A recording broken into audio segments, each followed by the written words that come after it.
Resolution along rectangular component.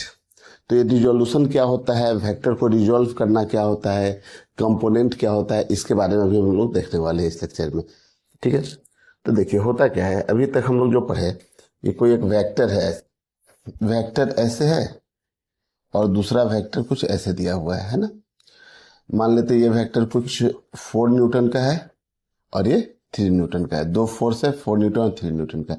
तो इसका resultant क्या होता था, 5 न्यूटन होता था, है ना। रिजल्टेंट 5 न्यूटन होता था।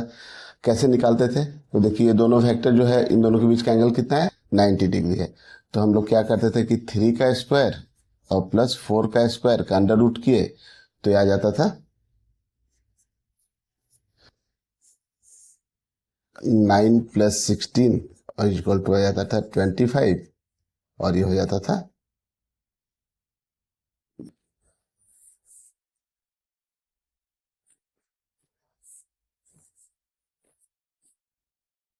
और ये 5 आ जाता था, है। तो दो वेक्टर का रिजल्टेंट कितना है, 5 है ना। अच्छा, ये एंगल भी अगर आपको निकालना हो, एंगल मान लेते हैं एंगल कुछ अल्फा है, तो यहाँ से आप tan अल्फा निकाल सकते हो। tan alpha is equal to perpendicular by base, तो ये 3 है तो ये भी 3 हो जाएगा, है ना, है ना। और ये 4 है तो यहाँ से tan alpha is equal to हम लोग लिख सकते हैं 3/4, है ना। tan अल्फा कितना लिखेंगे, 3/4। तो अल्फा इज इक्वल टू हो जाएगा tan इनवर्स 3/4। और हम लोग को मालूम है कि ये एंगल जो होता है tan अल्फा 3/4 जो होता है ना, वो अल्फा कितना होना चाहिए, 37 डिग्री, है ना। ठीक है, तो हम लोग को देखिए, जब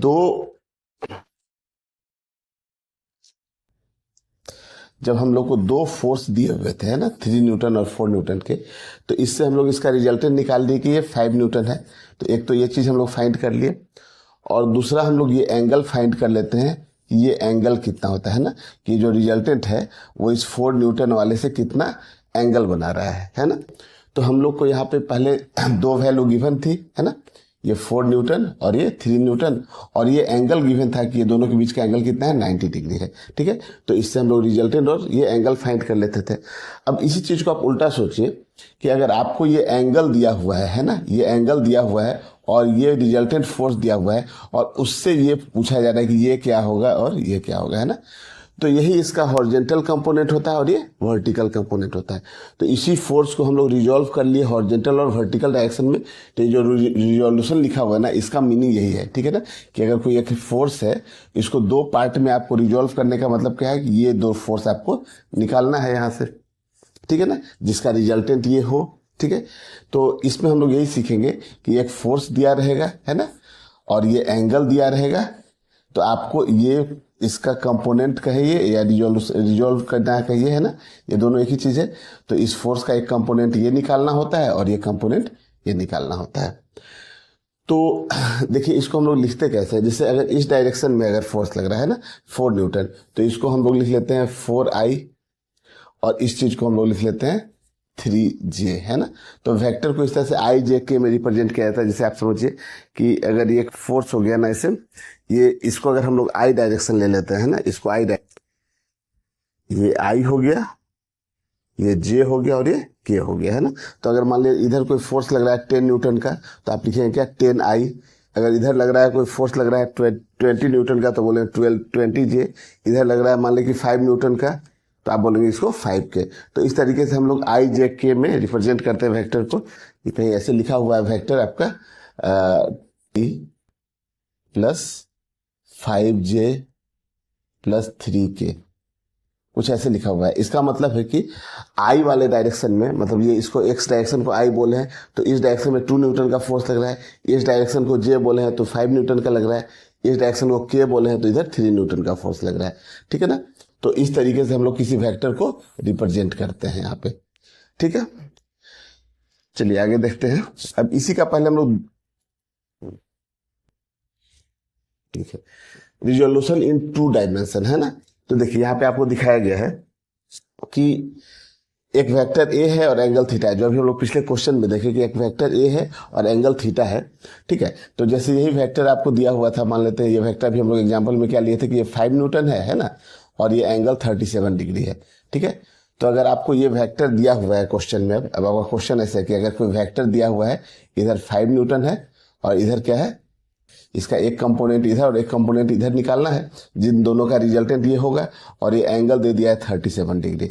तो हम लोग कैसे निकालते हैं, तो ये 5 का जो हॉरिजॉन्टल कंपोनेंट होगा ना, इसको हम लोग बोल देते हैं 5 cos थीटा। 5 cos थीटा मतलब ये थीटा जिससे एंगल बना रहा है वो cos थीटा हो गया, और इसी का जो वर्टिकल कंपोनेंट है इसको हम लोग बोल देते हैं 5 sin थीटा। आ रहा है समझ में ना।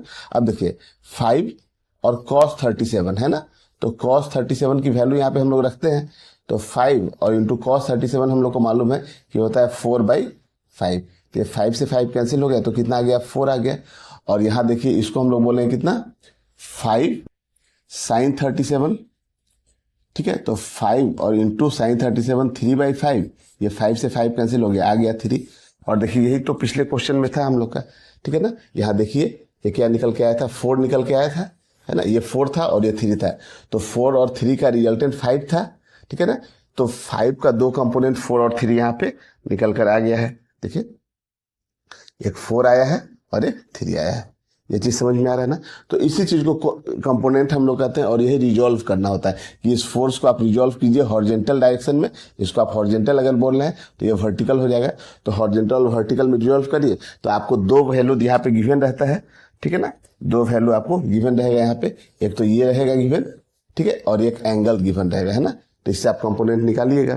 ठीक है, तो देखिए इसको ऐसे ही लिखा गया, जब ये ए है तो इसका ये वाला कंपोनेंट कितना हो गया, ए cos थीटा, जिसको ए एक्स बोल रहे हैं, और ये वर्टिकल वाला जो इसको ए sin थीटा बोल रहे हैं, जो वर्टिकल डायरेक्शन में है। ठीक है, अब चलिए इसमें कुछ क्वेश्चन एक दो करते हैं तो और अच्छे से क्लियर होगा ये चीज। जैसे मान लिया कि एक फोर्स दिया हुआ है, कुछ भी ऐसे ले लेते हैं ना, ऐसे एक फोर्स दिया हुआ है। ठीक है, अब इसी का दो कंपोनेंट निकालना है आपको, एक हॉरिजॉन्टल डायरेक्शन में और एक वर्टिकल डायरेक्शन में, है ना। और ये एंगल कुछ 30 डिग्री दे दिया है और ये 10 न्यूटन का फोर्स है ना। तो ये हॉरिजॉन्टल कंपोनेंट, चलिए इसको हम लोग x बोल देते हैं और इसको y बोल देते हैं ना। तो हॉरिजॉन्टल कंपोनेंट जो x होगा वो कितना हो जाएगा, तो 10 का ये हॉरिजॉन्टल कंपोनेंट 10 cos 30 डिग्री, तो ये कितना हो जाएगा 10, और cos 30 की वैल्यू कितनी होती है, √3/2, तो कितना हो गया 5√3, है ना। तो ये वाला कंपोनेंट निकल के आ गया कितना, 5√3। अब ये वर्टिकल कंपोनेंट निकालना है, हम लोग कैसे निकालेंगे, 10 sin 30 डिग्री, है ना। तो 10 और sin 30 की वैल्यू होती है 1/2, तो ये कितना हो गया 5, है ना। मतलब इसका दो कंपोनेंट हम लोग निकाल लिए, एक 5√3 और ये कितना आया 5, है ना। ऐसे आ गया, ये आ गया कंपोनेंट हॉरिजॉन्टल 5√3 और ये आ गया 5। ठीक है ना। तो अब आप चाहिए तो इन दोनों का रिजल्टेंट अगर निकाल के देखना चाहिए कि इन दोनों का रिजल्टेंट इसके बराबर आ रहा है कि नहीं, तो आप इसको बिल्कुल निकाल सकते हैं। तो देखिए इसको हम लोग रिजल्टेंट निकाल के दिखा रहे हैं आपको कि ये 5√3 का स्क्वायर है, 5√3 का स्क्वायर करते हैं और प्लस 5 का स्क्वायर करते हैं। तो ये देखिए तो कितना आ रहा है, 25 इंटू से 75 हो जाएगा, और ये कितना हो गया 25। ठीक है ना, इसको सोल्व कीजिए, ये आ गया 100, आ गया अपना 10। देखिए आ गया फोर्स ना, कोई दिक्कत नहीं। और एंगल भी आप देखिए, तो ये 5 है तो ये 5 कर दिए यहाँ पे, तो यही एंगल है ना, ये एंगल को अल्फा बोल देते हैं। तो यहाँ से आप देखिए tan अल्फा कितना निकल के आ रहा है, तो tan अल्फा इक्वल टू ये 5 है तो ये भी 5 हो गया, तो परपेंडिकुलर बाय बेस है ना, तो 5/5√3, तो ये 5 से 5 कैंसिल हो गया, तो 1/√3। और हम लोग जानते हैं कि ये 30 डिग्री की वैल्यू होती है, तो अल्फा 30 डिग्री। तो समझ में आ रहा है, ये एंगल 30 डिग्री निकल के आ गया। ठीक है ना। चलिए एक क्वेश्चन और आपको दिखाते हैं। जैसे मान लिया कि ऐसा क्वेश्चन दिया है कि एक फोर्स जो है ना वो बिल्कुल वर्टिकली डाउनवर्ड लग रहा है ऐसे, है ना, और उसका एक कंपोनेंट बोला है कि इधर निकालिए, एक कंपोनेंट इधर निकालिए, तो दूसरा रेक्टेंगुलर कंपोनेंट होता है, तो इसी लाइन के परपेंडिकुलर होना चाहिए। तो दूसरा जो कंपोनेंट आपका आएगा ना वो इसी लाइन के परपेंडिकुलर, मतलब कि इधर आएगा, है ना। मतलब ये टोटल एंगल कितना होना चाहिए, 90 डिग्री। समझ में आ रहा है ना, ये एंगल 90 डिग्री होना चाहिए। अब देखिए मान लेते हैं कि ये फोर्स है आपका, कुछ भी एफ ले लेते हैं ना, और ये वाला जो एंगल दिया है ना, ये क्वेश्चन में दे दिया है ये एंगल थीटा है, तो ये कितना हो जाएगा F cos theta, F cos theta. तो ये कंपोनेंट कितना हो जाएगा एफ sin थीटा।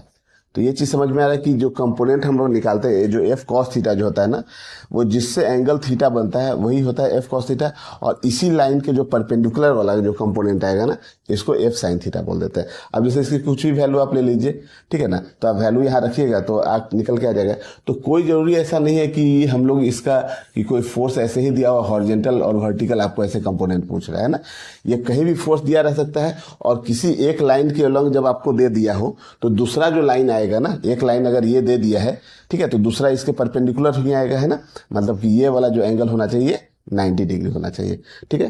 तो चलिए एक वैल्यू ले ही लेते हैं हम लोग यहाँ पे। ये मान लेते हैं कि ये 12 न्यूटन का फोर्स है और ये एंगल मान लेते हैं दे दिया है 53 डिग्री, है ना।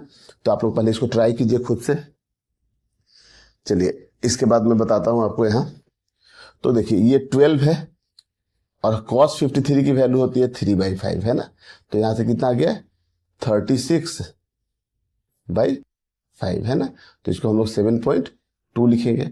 अच्छा, तो ये कितना हो जाएगा 12 और साइन 53, तो 12 और साइन 53 कितना होता है 4/5, तो 48/5 आ गया, है ना। इसको आप 96/10 भी लिख सकते हैं, तो ये आ गया 9.6, है ना। तो देखिए इसके दो कंपोनेंट निकल के आ गए, ठीक है। एक 12 था, 12 न्यूटन का फोर्स था, इसका एक कंपोनेंट बोला था इस लाइन के अलोंग, तो दूसरा इसके परपेंडिकुलर ही होगा, ठीक है। दोनों कंपोनेंट निकल के आ गए। Resolution in 3 dimension. अब देखिए 3 डायमेंशन में दिखाया गया है, तो 3 डायमेंशनल शेप आपको दिख रहा है कुछ इस तरीके का। देखिए ये डब्बा हो गया ऐसे, या फिर ये माचिस का डब्बा है, इस डब्बे को देखिए ऐसे, ठीक है, 3 डायमेंशनल है, ठीक है ना। तो इसमें एक एक्सिस को हम लोग, चलिए इसको हम लोग कहीं से भी ले लेते हैं। इसको हम लोग एक्स एक्सिस ले लिए, ये वाई एक्सिस ले लिए, और इधर जो है ना ये वाई है और इधर जेड एक्सिस हो गया, है ना। इस पॉइंट को अगर आप लेते हैं, ये पीछे वाला पॉइंट देखिए, तो ये एक्स एक्सिस है, ये वाई एक्सिस है। अगर ये वाई एक्सिस है तो फिर इसको जेड एक्सिस, मतलब एक्स वाई और जेड जो है ना तीनों म्यूचुअली परपेंडिकुलर होना चाहिए। दिख रहा है आपको, इस एक्सिस को एक्स बोल रहे हैं, ठीक है, इसको ऊपर वाले को इसको वाई बोल रहे हैं, और ये जो ऐसे गया ना इसको हम लोग क्या बोल रहे हैं जेड बोल रहे हैं ना। ये एक्स हो गया ऐसे, वर्टिकल में ऐसे वाई हो गया, और ऐसे क्या हो गया जेड एक्सिस हो गया, है ना। तो आप तीनों देखिएगा तो म्यूचुअली परपेंडिकुलर है। देखिए यहाँ पे ऐसे ही है, एक्स और वाई और जेड है ना, ऐसे है, ठीक है। तो देखिए यहाँ पे एक लाइन दिखाया गया है आपको यहाँ, ठीक है। इसको एक्स एक्सिस बोल दिया हम लोग, इसको एक्स बोल दी है, इसको वाई बोल दी है ना, और इसको जेड बोल दी है ना। 3 एक्सिस दिखा हुआ है आपको।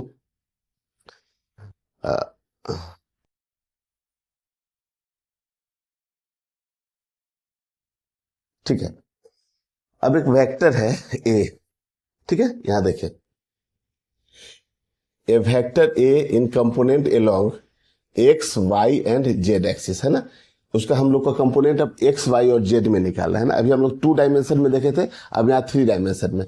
तो जो ओपी लाइन दिख रहा है आपको, ओ से पी तक का लाइन ये दिख रहा है ना, तो ओपी को हम लोग ऐसा बोल सकते हैं, देखिए कि इसको हम लोग बोल सकते हैं ओसी प्लस सीबी और प्लस बीपी, है ना, ऐसे बोल सकते हैं।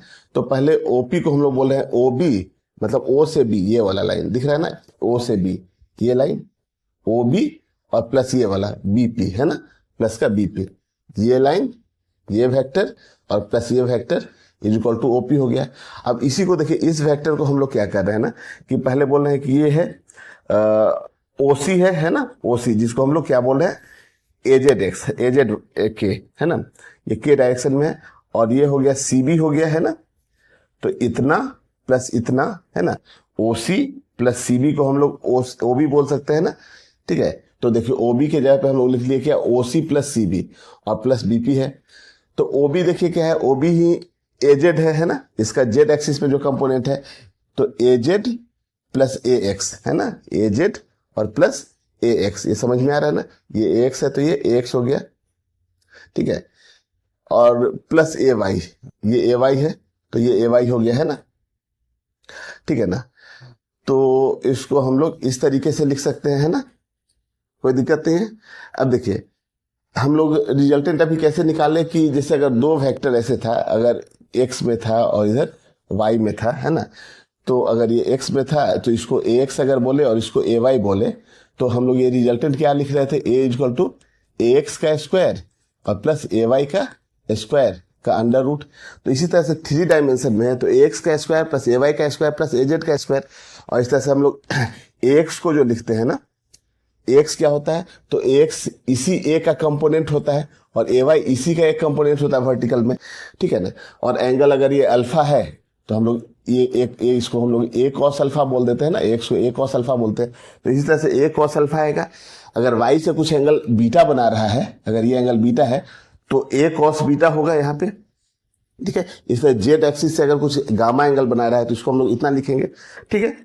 अब देखिए इसको हम लोग क्या कर रहे हैं, यहां तक तो कोई दिक्कत नहीं है। इसके बाद आप देखिए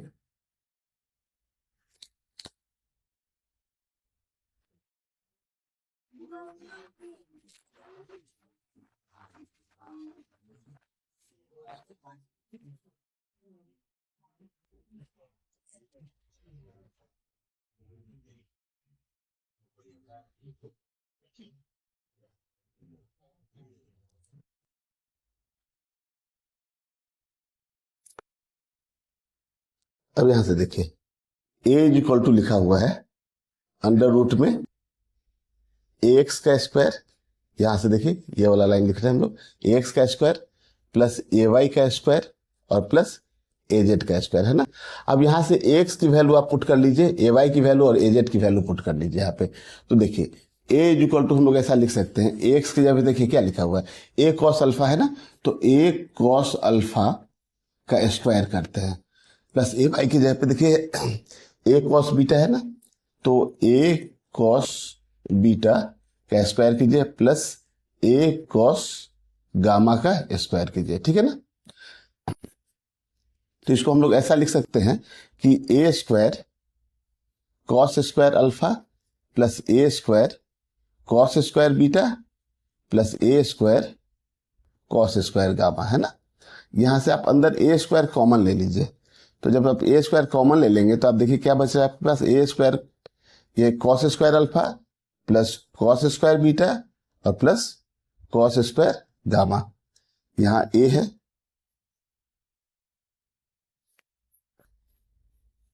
a इज इक्वल टू, अब यहां से देखिए आप इसको a स्क्वायर को रूट से बाहर निकाले तो a और ये कितना आ गया cos square alpha plus cos square beta plus cos square gamma, है ना।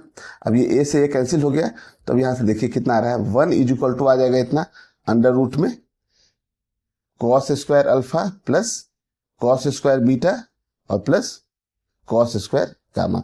अब ये रूट को इधर ले जाएंगे तो स्क्वायर हो जाएगा, है ना। तो अब देखिए तो 1 इज इक्वल टू कितना आ गया, ये रूट इधर गया ये स्क्वायर हो गया, यानी कि 1 का स्क्वायर इज इक्वल टू कितना हो जाएगा, cos square alpha plus cos square beta और प्लस cos स्क्वायर गामा, है ना।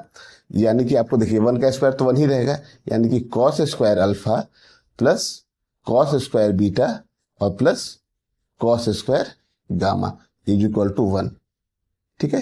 तो इस वैल्यू को, इस चीज को आप याद रखिए, ये क्वेश्चन में काफी काम आने वाला है, ठीक है। चलिए अब कुछ क्वेश्चन देख लेते हैं हम लोग। चलिए इस क्वेश्चन में क्या है, a mass of 2 kg lies on an inclined plane as shown in figure, ठीक है। एक कोई इंक्लाइंड प्लेन है, इस पे 2 kg का मास रखा हुआ है ना, 2 kg का मास रखा हुआ है। Resolve its weight along and perpendicular to the plane. एक तो आपको इस प्लेन के एलोंग इस वेट का रिजॉल्व करना है ना, इस प्लेन के एलोंग, है ना। तो यही प्लेन है अपना, ये प्लेन है, तो इस प्लेन के एलोंग इसके वेट को रिजॉल्व करना है, और एक इस प्लेन के परपेंडिकुलर डायरेक्शन, मतलब एक इस प्लेन के एलोंग और एक परपेंडिकुलर डायरेक्शन में, 2 डायरेक्शन में रिजॉल्व करना है। तो देखिए सबसे पहले तो इस कोई ब्लॉक कहीं भी रखा हो, इंक्लाइंड प्लेन में हो या हॉरिजॉन्टल प्लेन में, उसका जो वेट होता है ना mg, वो सीधे डाउनवर्ड एक्ट करता है ना, ठीक है ना। mg जो लगता है वो सीधे डाउनवर्ड में लगता है, जो कि इसका वेट होता है। तो mg हो कितना जाएगा देखिए, तो यहाँ पे तो 2 और g की वैल्यू 10 बोला है लेने को, है ना। तो यहाँ 10, तो ये कितना हो गया 20 न्यूटन, है ना। तो 20 न्यूटन का एक फोर्स डाउनवर्ड में लग रहा है। एक कंपोनेंट इसका निकालना है इसी प्लेन के एलोंग, मतलब कि इधर निकालना है ना। और दूसरा इसके परपेंडिकुलर कहने का मतलब कि इधर निकालना है ना। तो चलिए आप इसको कुछ ax अगर बोल देते हैं तो ये क्या हो जाएगा, ay हो जाएगा, है ना। यही है। तो सबसे पहले आप देखिए ये एंगल अगर 30 डिग्री है ना, तो ये वाला भी एंगल 30 होगा। कैसे? देखिए एक ट्रायंगल हम बना के दिखाते हैं आपको, है ना, यही है ना, ऐसे कोई ब्लॉक रखा हुआ था, ठीक है, और हम लोग दो लाइन बता रहे हैं यहाँ पे, एक तो इधर लाइन ले रहे हैं और दूसरा जो ले रहे हैं ना हम लोग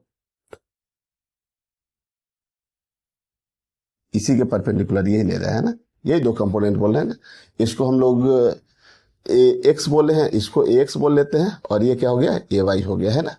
तो ये अपना ए एक्स है और ये ए वाई है। अब देखिए यहाँ पे ये 20 न्यूटन का फोर्स लग रहा है ना, 20 न्यूटन का। ये एंगल हम लोग बोल रहे हैं 30 डिग्री है, तो ये वाला एंगल कितना होगा, 60 डिग्री होगा। और जैसे 60 होगा और ये लाइन और ये लाइन दोनों परपेंडिकुलर, तो फिर से 30 हो जाएगा ना, मतलब कि जो एंगल ये है वही एंगल यहाँ पे रहेगा, ठीक है ना। ये एंगल यहाँ पे 30 है, तो ये वाला भी एंगल कितना हो जाएगा, 30 डिग्री। अब समझ में आ रहा है। अब देखिए हम लोग क्या बोले थे कि जिससे एंगल बनता है ना वो कंपोनेंट कॉस वाला होता है ना, तो इसको ए वाई को हम लोग यहां से क्या बोलेंगे, ए कॉस थीटा, है ना। अब देखिए ए की वैल्यू मतलब ये 20 न्यूटन है ना, 20, और कॉस ये एंगल कितना है, 30 डिग्री, कॉस 30 डिग्री। तो ये वैल्यू देखिए कितनी निकल के, 20 इंटू √3/2, तो आ गया कितना, 10√3, है ना। अब देखिए एक्स निकालते हैं, ठीक है। तो ये हम लोग को हॉरिजॉन्टल और वर्टिकल से मतलब नहीं, जिससे ये एंगल थीटा बनाएगा वो क्या होगा, कॉस थीटा, और जिससे उसके परपेंडिकुलर वाला क्या आ जाएगा, ए साइन थीटा। तो देखिए ए जिसको ए एक्स बोले हैं, तो यहाँ से ए एक्स इजिकल टू आप क्या बोलेंगे, ए साइन थीटा, है ना, साइन थीटा। तो ये देखिए ए की वैल्यू है 20 न्यूटन, है ना, और साइन 30 डिग्री, तो 20 और साइन 31/2 होता है, तो आ गया 10 न्यूटन, है ना। मतलब कि इसका दो कंपोनेंट निकला, एक प्लेन के एलोंग, तो प्लेन के एलोंग वाला जो कंपोनेंट आ गया वो आपका कितना आया, 10 न्यूटन आया, और ये प्लेन के परपेंडिकुलर वाला जो ये कंपोनेंट निकल के आया वो कितना आया है, 10√3, ठीक है।